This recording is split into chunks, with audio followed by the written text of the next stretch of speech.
Welcome to My Business Matters, the Michigan Chamber podcast. Hello and welcome. I am Sara Wurfel, today's host. I'm the Chief Communications and Marketing Officer for the Michigan Chamber, and we're here to launch the very inaugural episode today. We have three great guests. Kurtis Wilder, 2023 Board of Directors Chair and our top volunteer leader for the Michigan Chamber. His day job is shareholder and attorney for the prominent law firm Butzel.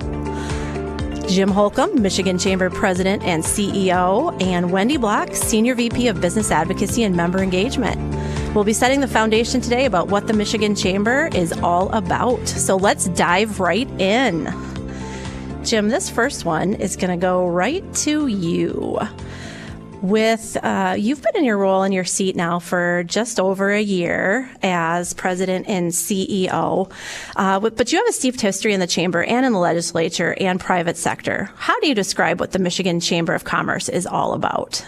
Well, what we're all about is we want to ensure a stronger Michigan for everyone. And there's no one task that will really deliver positive results, so we're multifaceted.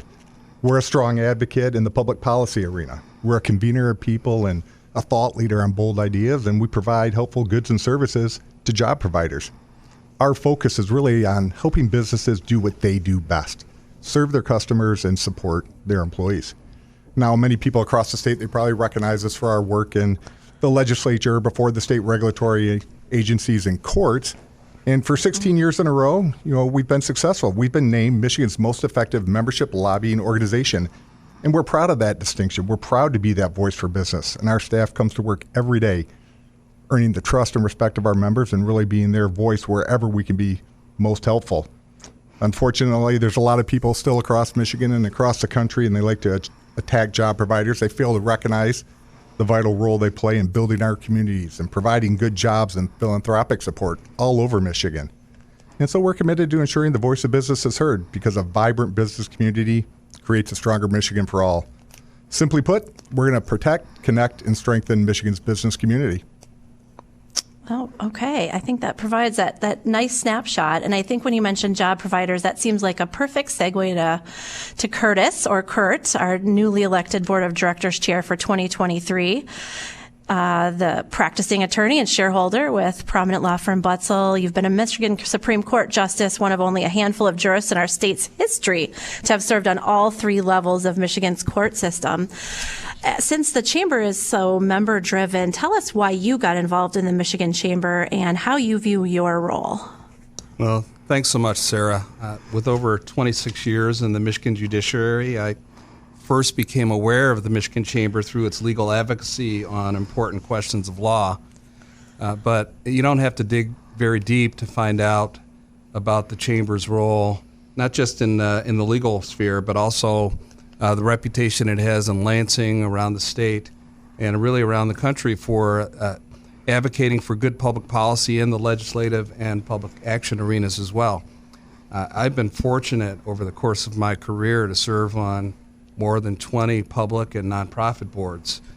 And so once I left the bench and rejoined Butzel, the opportunity to serve on the board of one of the most prominent business organizations in the state of Michigan was one I just couldn't pass up. And Butzel, as a leading law firm in the state, has been active at the Chamber. And the opportunity to be Butzel's representative on the board and now to chair the board is a great honor for me. As my new position as board chair, I believe my job is to help the board be a powerful strategic partner with Jim and his incredible executive team to achieve the Chamber's mission, not just in advocacy, but as Jim mentioned, assisting members and customers with great products and services to help them be great businesses here in Michigan, and also to work on what's been a very challenging business environment. As the Chamber believes in championing a high quality of life for Michigan citizens through free enterprise and economic growth and prosperity, we want to continue to take that message out throughout the state, and working with a great group of impactful business leaders who are representing on our board from throughout Michigan. We want to help Jim, Wendy, and the whole team continue to be a leading voice for Michigan business. Very helpful. Thank you. I'd say we've been so fortunate to have such strong, committed leaders like Kurt on the board. We have so many from the membership of the chamber representing businesses of all sizes and industries across every region of the state and pretty much in all 83 counties for our businesses. Wendy, when you talk about when Kurtis and Jim have mentioned the advocacy, specifically the work you help spearhead for the chamber team, given this kind of brand new legislature convening with a historic power shift, what can we expect from the Michigan Chamber around the Capitol in 2023? Yes, Sarah, you raise an important point, which is that we are really seeing a change in dynamic here in Lansing. For the first time in over 40 years, we have a Democratic governor, a Democratic Michigan House, and a Democratic Michigan Senate. And so as we enter into this new dynamic, our goal first is to continue to be member focused and to be focused on helping our members succeed and moving our state forward. So yes, we're in this new political dynamic, but the chamber has always been focused on building relationships and building trust on both sides of the issues and both sides of the aisle. And so part of that is just about relationship building and helping people understand that we have a great team of lobbyists that are really dug in on the issues, and we're regularly talking to members about the impact any given issue might have on them, their business, their communities, Michigan families. And so, as we look at this new session, we talk about Democrats being in control, but this is really not about partisan labels. And it's really about educating lawmakers on the crucial role that businesses and employers play in our state, and to help policymakers understand the key issues and where we're coming from and how they might impact our members. And in many cases, we might be talking about unintended consequences of policies. A lot of time policymakers put proposals on the table because they believe it's the right thing to do, but it's our job to talk about how those could backfire if that might be the case. So, we're just focused on our members and working together and how we can make Michigan stronger and find ways to work together with people on different issues that may come up. Really good points. Now, I will say, as Jim mentioned, that 16 years running of being voted the most effective membership lobbying organization is a pretty darn strong track record. Back to you, Jim. To that end, what do you think is the driving factor behind that and how the chamber approaches its work in 2023? The driving factor behind everything we do is our members. It's their commitment to Michigan, their commitment to their employees, their commitment to their communities. And that's why we're such strong, passionate advocates for them, because they are really what drives Michigan forward and makes us a great place to live, work, and raise a family. And as we approach 2023, our members approach it with a real sense of optimism and excitement for what can be. As Wendy said, it's not about labels. It's about good people working together and achieving great things when they do so. We're going to listen to our members. We're proud to be a champion for them and for their positions. And to the people of Michigan, we're committed to being the pragmatic problem solver. We're committed to being solution-oriented. Doesn't matter if you're a Republican, a Democrat, an independent. As long as you're a champion for Michigan, we're going to be excited to work with you. Okay. I think that brings you back to, for you, Mr. Chair, what would you say your high-level plan and vision for 2023 is? Well, I think a board always is there to assist the executive team. And Jim, Wendy, and the entire team have established an aggressive agenda for 2023, engaging with public policymakers and making sure the chamber is a strong voice for our members, as Jim mentioned, is a key part of that agenda. So 2023 is an important year for stabilizing and boosting the economy, for energy policy, key questions around roads and infrastructure, a strong education system for Michigan, so many things that allow businesses to thrive. And the board really is representative of every business sector in the state. We have key leaders from every business sector who can be part of that voice for Jim and his team. Let them know what's happening on the ground, helping to shape the policy that we then advocate on behalf of our members to the legislature and beyond. So I think one of the other important things is that I've seen from Jim and the team, not resting on the laurels. Yes, for 16 years, we've been a leading voice for business. But you can always get better. And so That's going to be part of the high-level priority for this year, too. Initiatives around diversity and inclusion, for example, that were started last year, and in bringing more people into share in the growth and success of Michigan. I think all of these things are going to help us be a stronger part of Michigan and part of the mix for 2023. Thank you. I think one of the, as we look forward and tee up this next year, next week is a big one in Lansing. It's the governor's annual State of the State address, again being delivered to a joint gathering of the House and Senate in person for the first time since COVID hit nearly 3 years ago. I guess first to you, Wendy, but then anybody else who wants to thing in. What are your predictions and what do you hope we see from this address?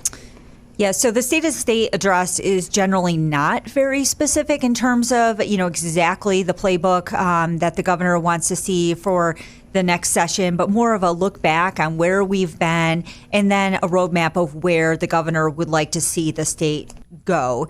So we expect kind of a overall tone of cooperation, of bipartisanship. You saw that in the first week of session with the new House Speaker and Senate Majority Leader. And I think this is important because there are slim margins in the Michigan House and Senate. So while the Democrats have control, it's by a slim margin. And so you're going to see the governor talk about some of those key priorities, and I expect some of the key priorities that the House and Senate leaders already talked about starting last week. Things like, and bipartisan things, I think, like where the chamber can support increasing the earned income tax credit. There's been a lot of talk around that. The governor has long supported that policy. It enables employers to deal with their talent shortage and puts more money back in the pockets of hardworking Michiganders. So we think that is probably ripe for discussion at the State of the State. There is bipartisan support around that, and we would expect that to be one of the first bills to push in, that there will be a push for in the new legislative session.